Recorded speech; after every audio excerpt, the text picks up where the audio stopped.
കറുമുറെ തിന്ന നെയ്യപ്പം. ലക്ഷ്മി അമ്മൂമ്മ മഹാസൂത്രക്കാരിയാണ്. കടങ്കഥകൾ പറഞ്ഞ് കുട്ടികളെ തോൽപ്പിക്കാൻ ബഹുമിടുക്കാണ്. എല്ലാ ദിവസവും വൈകുന്നേരം കുട്ടികൾ ലക്ഷ്മി അമ്മൂമ്മയുടെ ചുറ്റും കടങ്കഥ കേൾക്കാനെത്തും.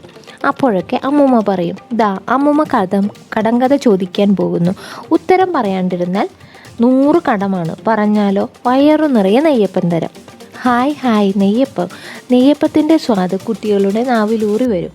അവർ ആവേശത്തോടെ വിളിച്ചു പോവും, ഹായ് ഹായ് അമ്മുമ്മേ കഥ പറയേ, കടങ്കഥ ചോദിക്കി, വേഗം ചോദിക്കി, ഞങ്ങളിതാ ഉത്തരം പറഞ്ഞു. പക്ഷേ അമ്മൂമ്മ ചോദിക്കുന്ന കടങ്കഥയ്ക്കൊന്നും ഉത്തരം പറയാൻ കുട്ടികൾക്കാവില്ല. എന്നും കുട്ടികൾ തോറ്റു തൊപ്പിയിടും. അവർക്ക് ആയിരക്കണക്കിന് കടവും കയറും. കൊതിപ്പിക്കുന്ന നെയ്യപ്പം കിട്ടാൻ കുട്ടികൾ എന്തു ചെയ്യാനും തയ്യാറായി.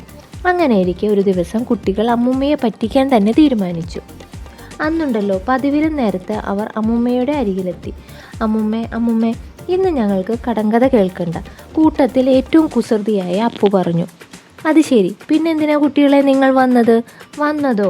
അത് അമ്മുമ്മയെ കാണാൻ. ശരി, എന്നാൽ സ്വർണ്ണ രാജകുമാരിയുടെ കഥ പറയാം, നല്ല രസമാണ് കേട്ടോ. കഥയൊന്നും വേണ്ട. പിന്നെന്താ മക്കളെ വേണ്ടത്? നെയ്യപ്പം ഉണ്ടാക്കുന്നത് എങ്ങനെയാണെന്നൊന്ന് പറഞ്ഞു തരുമോ? അതാണോ പ്രയാസം? ആദ്യം കുറേ അരിപ്പൊടി എടുക്കണം. ഉടനെ കുട്ടികൾ പറഞ്ഞു, അയ്യോ അമ്മുമ്മേ, പറഞ്ഞാൽ പോരാ, നെയ്യപ്പം ഉണ്ടാക്കുന്ന വിധം ഞങ്ങൾക്ക് കാണിച്ചു തരണം. ശരി, ദാ കാണിച്ചു തരാം, എല്ലാവരും വരീൻ. അമ്മുമ്മ അരിപ്പൊടിയും മധുരവും കൂട്ടിക്കുഴയ്ക്കുന്നതും എണ്ണയിൽ പാകപ്പെടുത്തിയെടുക്കുന്നതുമൊക്കെ കുട്ടികൾ അത്ഭുതത്തോടെ നോക്കി നിന്നു. അങ്ങനെ നെയ്യപ്പം റെഡിയായി. അമ്മുമ്മ എത്ര പെട്ടെന്ന് നെയ്യപ്പം ഉണ്ടാക്കിയത്, അത്ഭുതം. പക്ഷെ കരിഞ്ഞു പോയിരിക്കുന്നു തോന്നുന്നു. നല്ല രുചിയുണ്ടോയെന്ന് സംശയമുണ്ട്. കുട്ടികളിൽ ഒരുത്തൻ പറഞ്ഞു. അവൻ പറഞ്ഞത് കേട്ടപ്പോൾ അമ്മൂമ്മയ്ക്ക് വാശിയായി. ഇല്ലില്ല, കരിഞ്ഞു പോയിട്ടൊന്നുമില്ല, ദാ രുചിച്ചു നോക്കൂ.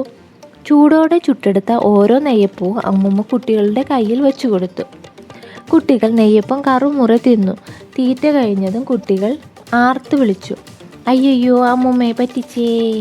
കടങ്കഥ കേൾപ്പിക്കാൻ നിൽക്കാതെ നെയ്യപ്പം ഉണ്ടാക്കി കാണിച്ചേ, ഞങ്ങൾ നെയ്യപ്പം തിന്ന് രസിച്ചേ. അയ്യോ അമ്മൂമ്മനെ പറ്റിച്ചേ.